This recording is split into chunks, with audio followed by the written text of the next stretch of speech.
Hi everyone. Today we are going to know about what are all the main stages that are involved in writing a paragraph.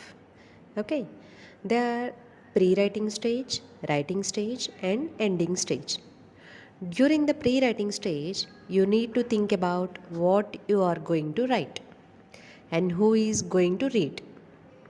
Okay, so ఇక్కడ ఈ పారాగ్రాఫ్ని right చేసేటప్పుడు మనకి మెయిన్గా 3 stages ఉంటాయి. Pre writing stage, writing stage, ending stage. ముందుగా ఈ pre writing స్టేజ్లో మనకి ఏం తెలియాలి అంటే అసలు ఏం రాస్తున్నాం మనం, ఎవరు దాన్ని చదువుతారు, ఈ 2 కాన్సెప్ట్స్ మన మైండ్లో ఉండాలన్నమాట. ఓకేనా? Gather all the ideas or facts supporting the topic you are going to write about.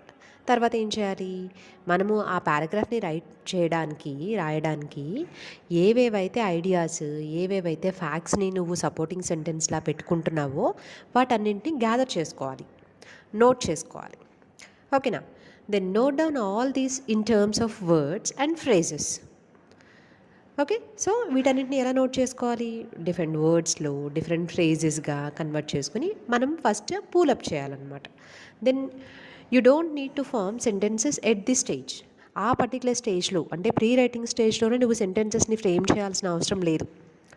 During the second stage you right the topic sentence dealing with the main idea and supporting sentences expressing the supporting facts or ideas and a concluding sentence.